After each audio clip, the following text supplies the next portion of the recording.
First second year तो मेरा यूं ही निकल गया। जो कॉलेज लाइफ होती है वही एंजॉय करने में, एंटरटेनमेंट, बाकी सब समय बर्बाद किया मैंने। और फाइनल ईयर के बाद भी मुझे जॉब नहीं मिली थी। मैंने आपका मेरा प्लेसमेंट हुआ कोर्स में एनरोल किया, इन्फोसिस में सिस्टम इंजीनियर्स रोल के लिए सिलेक्टेड हुआ हूँ सर। एक दिन में 10 घंटा नहीं पढ़ना है प्लेसमेंट के लिए, 10 दिन 2-2 घंटा पढ़ोगे तो मोर देन सफिशिएंट है। वही ना, आप जो 9 आईटी कंपनीज क्रैक करके आपने सबको इंस्पायर किया है, जो केजी टीम पे जितने भी स्टूडेंट्स हैं सबके लिए आप आइडियल हो सर। टाइम मैनेजमेंट करना सीखना, अपना डे का एक प्रॉपर रूटीन बनाना है। बस जिसने टाइम मैनेजमेंट ठीक से कर लिया उसका प्लेसमेंट करना है।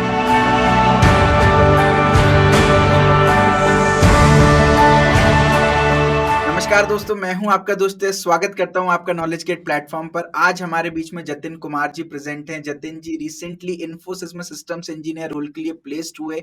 एमसीए डिग्री इन्होंने कर रखी है और बीइंग एमसीए इन्फोसिस में प्लेस्ड होना बहुत बड़ी बात है भाई। इस पर्टिकुलर वीडियो में, इस पर्टिकुलर सेशन में जतिन जी अपनी कंप्लीट प्लेसमेंट जर्नी हमारे साथ शेयर करने वाले हैं और जतिन जी आपको बताएंगे कि भाई आप इन्फोसिस में कैसे प्लेसमेंट ले सकते हैं। भाई थोड़ा सा ब्रीफ बैकग्राउंड में दे देता हूँ जतिन जी के बारे में। गलगोटियाज यूनिवर्सिटी से इन्होंने ग्रेजुएशन किया हुआ है, राइट। ग्रेटर नोएडा में ये कॉलेज रहता है एंड करेंटली 2022 पास आउट है, तो अपनी डिग्री परस्यू कर रहे हैं एंड 2022 में ये पास आउट होंगे। तो जतिन जी आपका स्वागत है इस सेशन में। कैसे हैं आप? मैं बहुत बढ़िया हूँ sir, thank you so much बुलाने के लिए। और जैसा कि आपको पता ही है, अभी मैं गलगोटियाज कॉलेज से अपना एमसीए कर रहा हूँ। और मैंने अपना बीसीए ब्रह्मानंद महाविद्यालय, जो कि मेरा होम टाउन है बुलंदशहर, वहीं से किया है। और मेरा 12th मैंने पीसीएम से की थी, ब्रह्मानंद पब्लिक स्कूल बुलंदशहर से ही। और मैंने अपना जो 10th किया था वो भी ब्रह्मानंद पब्लिक स्कूल बुलंदशहर से ही किया है सर। और अभी मैं फिलहाल इन्फोसिस में सिस्टम इंजीनियर्स रोल के लिए सिलेक्टेड हुआ हूँ सर। ओके जतिन जी, बहुत सारे स्टूडेंट्स वेट कर रहे हैं आपकी प्लेसमेंट जर्नी सुनने के लिए। मैं आपसे पूछना चाहता हूँ, लाइक कब ये इंस्पिरेशन आया कि मुझे प्लेसमेंट की तैयारी करना चाहिए? कब से आपने स्टार्ट किया? स्टार्टिंग में क्या दिक्कतें आई, कैसे उनको ओवरकम किया और अल्टीमेटली कैसे आपने प्लेसमेंट क्रैक किया? सर, जैसे ही मैंने 12th किया तो 12th में मेरे इतने मार्क्स थे नहीं पहले तो। मेरा 68% था 12th में। तो मैंने अप्लाई भी किया तो गवर्नमेंट जॉब, गवर्नमेंट कॉलेज मुझे नहीं मिला। फिर मैंने अपना वहीं प्राइवेट कॉलेज था अपना ब्रह्मानंद महाविद्यालय, वहीं से बीसीए में एडमिशन ले लिया। अब फर्स्ट सेकंड ईयर तो मेरा यूं ही निकल गया। जो कॉलेज लाइफ होती है वही एंजॉय करने में, एंटरटेनमेंट, बाकी सब मूवीज देखना और यही सब चीज़ों में निकल गया। जब थोड़ा सा रियलाइज हुआ, थोड़े से मैच्योर हुए, अपना फाइनल ईयर में पहुंचे कि अब जॉब का भी कुछ देखना है, तो फिर हमने थोड़ा यूट्यूब पर एक्सप्लोर करना स्टार्ट किया। और यूट्यूब पर फिर भी वो बात नहीं हो पा रही थी कि जॉब के लिए प्रिपरेशन कैसे करें। इतना गाइडेंस अच्छा नहीं मिल पा रहा था, क्योंकि जो मेरा कॉलेज था वो भी टियर 3 कॉलेज था। और ज़्यादा अच्छा उसमें ट्रेन नहीं करते थे प्लेसमेंट के लिए। और ना ही ज़्यादा के हायरिंग के बारे में बताते थे कि इस कंपनी में हायरिंग्स निकली हैं और उसमें जाके अप्लाई करो। यस अ, यस। फिर सर मैंने बीसीए अपना कंप्लीट हो गया। और फिर मैंने, जब मेरी जॉब नहीं लगी, फिर मैंने एमसीए एंट्रेंस की तरफ थोड़ा फोकस किया। मेरा मैथ्स उतना अच्छा था नहीं जो कि एमसीए एंट्रेंस के लिए मेन था। तो मैंने मैथ्स के लिए बहुत अपना टाइम निकाला और उस पर कमांड करना स्टार्ट किया। फिर मैंने अपना यूपीटीयू, जो अपनी यूनिवर्सिटी है उत्तर प्रदेश टेक्निकल यूनिवर्सिटी, उसका एमसीए एंट्रेंस एग्ज़ाम दिया, जिसमें मेरी रैंक 66 आई थी।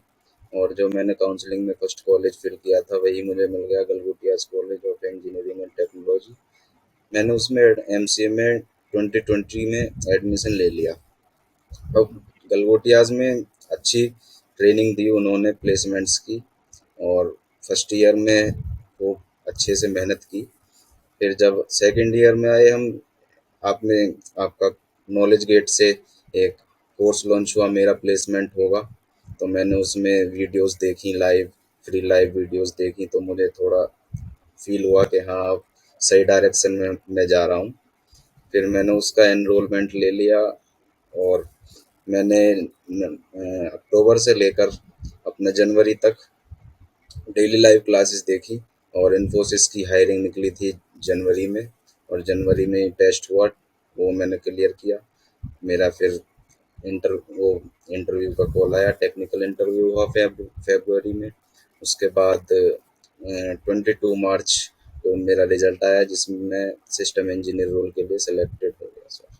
अरे वाह! बहुत बढ़िया। देखिए भाई, यहाँ पर जतिन जी से एक चीज़ मैंने सीखी है, बीसीए में उनका प्लेसमेंट नहीं हुआ तो उन्होंने गिव अप नहीं किया। उन्होंने कहा यार एमसीए करते हैं, जान लगा देंगे। लेकिन एक बात यहाँ आप लोगों से बोलना चाहता हूँ भाई, जितने भी बच्चे स्पेशली मेरे फर्स्ट ईयर, सेकंड ईयर में हैं भाई, देखिए जतिन जी का भी एक्सपीरियंस ये है कि यार वो साल बहुत क्रूशियल होते हैं।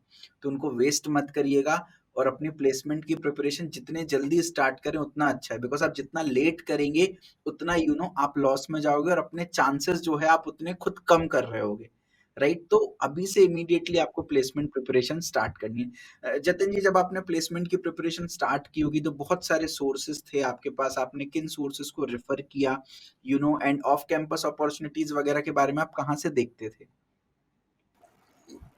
पहले तो सर, जब मैंने बीसीए किया था उसी टाइम, जैसे मैंने संचित सर की क्लास ली थी डिजिटल इलेक्ट्रॉनिक्स में, गेट गेट पढ़ाए थे उन्होंने सर। तो केजी मैंने वहीं से फॉलो करना स्टार्ट किया, और वहीं से ही प्लेसमेंट्स का फिर देखना स्टार्ट किया, वहीं से ही सोर्सेज मिलते चले गए। और यूट्यूब तो एक तरीके से सर वो सबसे बड़ा सोर्स है। और हायरिंग कहाँ, कौन सी कंपनी में निकल रही है, किस में अप्लाई करना है, बाकी यही यूट्यूब। और प्रिपरेशन के लिए तो सर इंटरनेट से बड़ा कोई सोर्स हो नहीं सकता, आई थिंक उसी से बिल्कुल अपना सही सब। बात है भाई। यदि आपके अंदर एक चाहत है कि यार मुझे ये करना है, तो सोर्सेस तो मिल ही जाते हैं। And YouTube again, job notifications के लिए, प्रिपरेशन के लिए यूट्यूब एक बिल्कुल परफेक्ट माध्यम है। बस आपको पता होना चाहिए कि भाई इसको कैसे कंस्ट्रक्टिवली यूज करना है यूट्यूब को, राइट? Yes sir. चलिए भाई आगे बढ़ते हैं। मैं आपसे पूछना चाहता हूँ जतिन, मतलब मैं पर्सनली आपकी स्टोरी से बहुत ज्यादा इंस्पायर्ड हूँ, राइट? कि कैसे आप बीसीए में हार खाने के बाद भी आपने हिम्मत नहीं छोड़ी, आप एमसीए में गए। तो आपका भी कोई इंस्पिरेशन होगा भाई, ये आपने इतना बड़ा अचीवमेंट गेन किया, क्या इंस्पिरेशन था इसके पीछे? सर पहला तो इंस्पिरेशन, आप जो 9 आईटी कंपनीज क्रैक करके आपने सबको इंस्पायर किया है, जो केजी टीम पे जितने भी स्टूडेंट्स हैं, सबके लिए आप आइडियल हो सर। और दूसरा, संचित जैन सर और विनय मिश्रा सर भी इंस्पिरेशन रहे हम मेरे लिए। और इनसे बड़ा इंस्पिरेशन कोई हो नहीं सकता कंप्यूटर साइंस के फील्ड में, संचित जैन सर का तो नाम ही सर काफ़ी है। और बिल्कुल, बिल्कुल भाई। तो अगर आप अपने मेंटोर्स को ही अपना इंस्पिरेशन बना लेते हो तो आई थिंक फिर तो सक्सेस आपको आपके कदम चूमेगी। मतलब मेरा खुद पर्सनली एक्सपीरियंस है, मैं भी इस चीज़ को मानता हूँ। जतिन, एक चीज़ और मुझे आपसे थोड़ी पर्सनली पूछनी थी। लाइक हम सबके मन में, लाइक दो मैं 9 कंपनीज़ में प्लेस्ड हो गया हूँ, फिर भी मेरे मन में एक रिग्रेट फैक्टर रहता था कि यार मैं अपनी ये जो डिग्री है उसको और अच्छी तरीके से परस्यू कर सकता था, और बेटर जगह पर आज हो सकता था। तो आपने अपनी डिग्री एमसीए, बीसीए करते समय कोई 3 ऐसी गलतियाँ जो आप बताना चाहते हो, जो आपने की जिसकी वज़ह से शायद आप थोड़ा पीछे रह गए, आप और बेटर कर रहे होते, और जो आप पर्सनली चाहते हो कि यार मेरे जूनियर्स को मैं बता दूँ भाई कि कुछ भी कर लेना, लेकिन ये तू 3 गलतियाँ मत करना बस। तो प्लीज़ अगर आप बता सकते हैं तो? सर पहला तो वही, जो 12th के बाद आते हैं अपना कॉलेज लाइफ में, समय बर्बाद किया मैंने। और वो नहीं करना बिल्कुल भी। क्योंकि मैंने फाइनल ईयर से की थी, और फाइनल ईयर के बाद भी मुझे जॉब नहीं मिली थी। एमसीए में एडमिशन लिया, उसके बाद मुझे जॉब मिली। तो ये टाइम का बहुत अच्छा यूज़ करना, टाइम मैनेजमेंट ही सबसे बड़ा वो है। उसके बिना तो सर जॉब का कुछ नहीं है। और कॉलेज में एंटरटेनमेंट के लिए ज़्यादातर फर्स्ट सेकंड ईयर में तो यही निकल जाता है सर। हाँ, तो भाई आपकी जो गलती है, अगर मैं बोलता हूँ 3 गलतियों की तो ज़रूरत नहीं है। अगर आपने ये अपनी पहली गलती पर ही वर्क कर लिया सभी बच्चों ने, लाइक जब आप कॉलेज में एंटर करते हो, नॉट नेसेसरी एंटर, कई बच्चों को मैंने देखा है कि यार फाइनल ईयर में आकर भी सिंसियर नहीं होते। Yes I am not saying कि आप 10 घंटे पढ़ो दिन में यार, लेकिन एटलीस्ट कुछ-कुछ समय अपना निकालो। ऐसा नहीं है कि पूरा-पूरा दिन एंटरटेनमेंट में जा रहा है। 10 घंटे पढ़ने की ज़रूरत नहीं है। रोज़ अगर आप 2 घंटे भी अपना निकाल रहे हो, 1 घंटा भी निकाल रहे हो, तो भी ठीक है। थोड़ा-थोड़ा करके आप बहुत अच्छे लेवल पर पहुँच जाने वाले हो। Very good Jatin. आगे बढ़ाते हैं भाई, मैं आपसे पूछता हूँ, बहुत सारे बच्चे पर्सनली ये मुझसे पूछते हैं, सर कॉलेज है, कॉलेज में असाइनमेंट्स हैं, सेमेस्टर एग्ज़ाम्स हैं, सीजीपीए भी अच्छा मेंटेन करके चलना है। ऐसे में प्लेसमेंट की प्रिपरेशन को हम कैसे साथ-साथ कैसे लेकर के चलें? आई एम श्योर आपने भी ये चैलेंज फेस किया होगा, और अभी तो कोविड के बाद कॉलेजेस भी खुल गए हैं, तो क्या आप क्या सजेशन देंगे कि कैसे इन सब चीज़ों को मैनेज किया जा सकता है? सर वही वाली बात है कि एक दिन में 10 घंटा नहीं पढ़ना है प्लेसमेंट के लिए, और 10 दिन 2-2 घंटा पढ़ोगे तो मोर देन सफिशिएंट है वही। और अगर एक दिन में 2 घंटा प्लेसमेंट्स के लिए निकालना सर कोई बड़ी बात नहीं है। और यस। असाइनमेंट्स और अपना कॉलेज के अगर सेमेस्टर एग्जाम्स हैं उनके लिए भी अगर 2 घंटे से अलग, बाकी आपके पास 24 में से 22 घंटे रिमेनिंग बच रहे हैं, तो 22 में से आप अगर 3-4 घंटे भी दे रहे हैं तो कॉलेज के लिए कोई अच्छा सीजीपीए स्कोर करना कोई बड़ी बात नहीं है मेरे हिसाब से। यही है सर।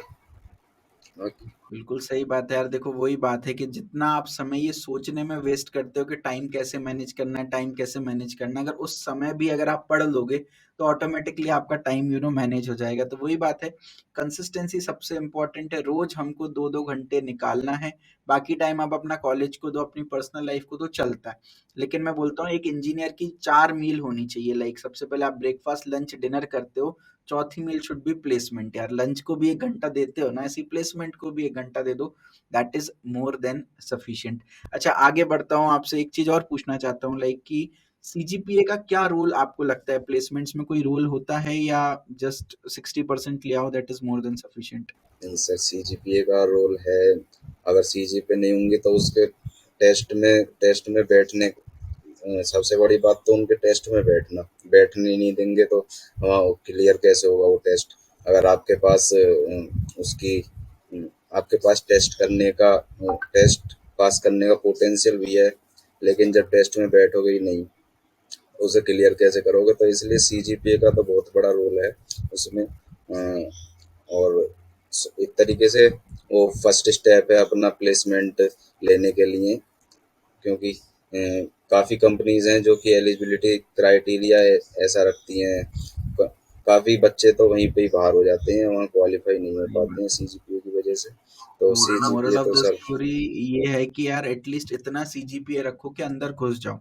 बाकी इंटरव्यू में, ऐसा मेरा एक्सपीरियंस रहा है, मैं 9 इंटरव्यूज दिया हूँ, फिर इतना ज्यादा मायने नहीं रखता है, बट एटलीस्ट एक इतना सीजीपीए आप ले लो कि आप एक बेसिक लेवल एंट्री ले लो। अब सवाल ये आ जाता है कि भाई अगर आपके पास बाकी अचीवमेंट्स नहीं है और आपके सीजीपीए अच्छे हैं, तो फिर भी आपको कंसीडर कर लेते हैं कि भाई आपने 4 साल पढ़ाई की है। लेकिन अगर आपने बाकी अच्छे प्रोजेक्ट्स किए हुए हैं, अच्छी टेक्नोलॉजीज पर काम किया है, आपका फर्स्ट राउंड में अच्छा रिजल्ट है, इंटरव्यू अच्छा जाता है, तो फिर सीजीपी उतना ज्यादा मैटर आपका नहीं करता है। चलिए भाई आगे बढ़ते हैं, थोड़ा सा मैं आपसे इंटरव्यू प्रिपरेशन के बारे में भी जानना चाहता हूँ। आपने एक परफेक्ट रेज्यूमे कैसे बनाया जो इन्फोसिस ने सिलेक्ट किया, एंड इंटरव्यू की आपने किस तरह से प्रिपरेशन की, एंड कुछ अपना इंटरव्यू एक्सपीरियंस आप शेयर करना चाहते हो तो? सर पहले तो इंटरव्यू प्रोसेस मैंने आपका मेरा प्लेसमेंट हो कोर्स जैसे कि मैंने बताया उसमें एनरोल किया था। उसमें इंटरव्यू ट्रेनिंग और रिज्यूमे बनाने का सब आपने वीडियोस प्रोवाइड की हुई हैं, उसी से मैंने अपना रिज्यूमे बनाया। और आप आपकी वीडियो देखकर थोड़ा अपना किस तरीके से इंटरव्यू में अपना इंट्रो देना है, बाकी सब जो नॉर्मल चीज़ें होती हैं वो सीखी। फिर विनय मिश्रा सर उनकी कोडिंग क्लासेस जो हैं, और संचित सर का फंडामेंटल्स की क्लासेस हैं, और वही देखी सर जो कि क्वेश्चंस उन्होंने पढ़ाए, और जो उन्होंने बताया था जैसे कि कोई क्वेश्चन पूछा उन्होंने और उसको एग्जाम्पल्स के साथ डिस्क्राइब करना, इंटरव्यूअर को समझाना। यही है कि इंटरव्यूअर सीधा डेफिनेशन की डिमांड नहीं करते हैं, वो उनको रियल वर्ल्ड एग्जांपल्स के साथ थोड़ा लिंक करके बताना सर। यही एमपीएच से सीखा और उसकी ट्रेनिंग ली, और उसी से सर इंटरव्यू क्लियर हुआ मेरा। Very good Jitin, and again मेरा ऐसा मानना है, बहुत सारे बच्चे फर्स्ट राउंड क्लियर करने के बाद सोचते हैं यार इंटरव्यू की तैयारी कैसे करना है, बट बहुत कम समय मिलता है। तो अगेन आप जितना जल्दी शुरू कर दोगे भाई, कि भाई फर्स्ट राउंड की प्रिपरेशन करो और पहले से ही इंटरव्यू की प्रिपरेशन करके रखो। और रेज्यूम आखिरी दिन नहीं बनाना होता है, डे 1 से अपने रेज्यूम पे वर्क करना होता है, ताकि आखिरी दिन जाकर के एक परफेक्ट हम रिज्यूमे बना पाएँ। चलिए भाई आगे बढ़ते हैं जतिन जी, मतलब अभी मेरी जब आपसे बात हुई थी आपने बोला था आप आरबीआई का एंट्रेंस एग्ज़ाम दे रहे यस हैं, सर।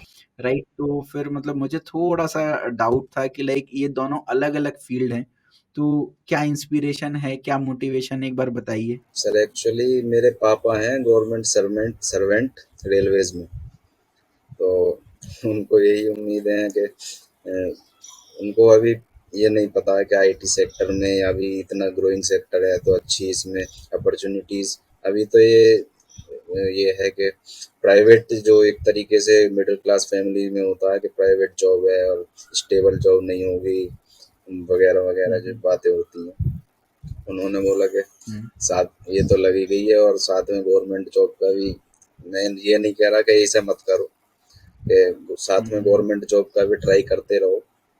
तो हुँ। मैंने सर फॉर्म भर भर दिया था ये आरबीआई का देखिए भाई, और अब ये मैं सॉरी आपको टोकना चाह रहा हूँ बट मेरे अंदर एक बात है जो मैं सच में मतलब बहुत प्राउड फील हो रहा है अभी आप पर।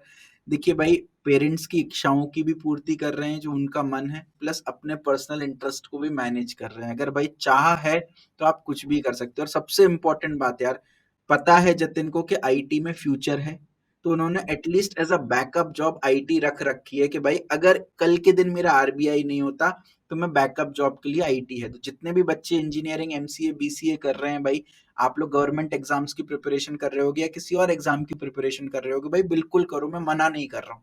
लेकिन एक आईटी जॉब बैकअप पर लेके रखोगे, कल के दिन वो एग्जाम क्लियर नहीं हुआ, IT sector is ready to welcome you और बहुत बहुत ज्यादा ग्रोथ है, specially after yes covid time, yes right sir. Jatin? Yes, yes, and I'm very sure you will achieve very great things in your life. And Jatin थोड़ा सा मतलब आपसे पूछना चाहता हूँ कि आपकी फ्यूचर प्लानिंग क्या है अभी राइट नाउ, आप क्या करना चाहते हो या अभी आने वाले 6 महीनों में आप क्या कर रहे होगे जब तक आपकी ज्वाइनिंग नहीं आ जाती है? सर अभी तो इसकी ट्रेनिंग लेनी है और एक्सपीरियंस का अपना टैग लगाना है, क्योंकि फ्रेशर हूँ मैं अभी, और हो सके तो अभी इस स्विच करके अगर हुआ पॉसिबल तो प्रोडक्ट बेस्ड कंपनी में अपना फ्यूचर में देखता हूँ सर अभी। बिल्कुल, बिल्कुल भाई, जितने भी बच्चे प्लेस्ड हैं मेरे और इस इंटरव्यू को सुन रहे हैं, मैं आप लोगों को भी बोलूँगा कि प्लेसमेंट के बाद जो अगले 6 महीने होते हैं, बहुत क्रूशियल होते हैं, तो यार उसको वेस्ट मत करिएगा। अपनी प्रिपरेशन पहले से रखिए ताकि कंपनीज़ में आप ट्रेनिंग में अच्छा परफ़ॉर्म कर पाएँ, अच्छा प्रोजेक्ट मिले, आपका करियर की स्टार्टिंग अच्छी हो और आगे जाकर के आप एक और बढ़िया कंपनी में स्विच कर सकें या अपनी करंट कंपनी में भी हाइक मैक्सिमम गेन कर सकें। And Jatin is truly an inspiration for us. And Jatin, last piece of advice जो आप अपने जूनियर्स को देना चाहते हैं? सर यही है कि टाइम मैनेजमेंट करना सीखना है, अपना डे का एक प्रॉपर रूटीन बनाना है, बस जिसने टाइम मैनेजमेंट ठीक से कर लिया उसका प्लेसमेंट पक्का है। Very good. तो भाई जतिन जी ने एक शब्द में बोल दिया कि प्लेसमेंट की प्रिपरेशन आपको करनी ही नहीं है, आपको टाइम मैनेजमेंट की ट्रेनिंग करनी है, टाइम मैनेजमेंट की प्रिपरेशन करनी है। एक बार आप अपने समय को वैल्यू करने लगे, टाइम मैनेज करने लगे, प्लेसमेंट की प्रिपरेशन तो खुद ब खुद हो जाएगी। थ्री इडियट्स का एक डायलॉग याद आ रहा है भाई, काबिल बन बच्चा, कामयाबी झक मार के पीछे आएगी। तो इसी तरीके से टाइम मैनेज कर बच्चा, प्लेसमेंट झक मार के पीछा करेगी, right Jatin? And thank you so much for being here and knowledge gate team is always with you. हम हमेशा आपके साथ हैं, कभी भी ज़रूरत है feel free to reach out. आगे अगर और सेशंस करने होंगे तो डेफिनेटली थोड़ा सा समय निकालिएगा। And thank you so much, wish you all the best for your good future. Thank you. Hey guys, मैं उम्मीद करता हूं कि आपको इस इंटरव्यू से बहुत कुछ सीखने को मिला होगा। भाई इंटरव्यू को लाइक करें, दोस्तों में शेयर करें, चैनल को सब्सक्राइब करें, कमेंट करके बताएं आपने क्या क्या सीखा। एंड अगर आप किसी भी कंपनी में प्लेस्ड हो चुके हो और आप भी लोगों को इंस्पायर करना चाहते हो, इस इंटरव्यू सीरीज का पार्ट बनना चाहते हो, केजी चैंप बनना चाहते हो, तो डिस्क्रिप्शन में आपको कॉन्टैक्ट नंबर और फॉर्म दिख रहा होगा, फॉर्म फिलअप करें और कॉन्टैक्ट नंबर पर कॉन्टैक्ट करें। Thank you so much.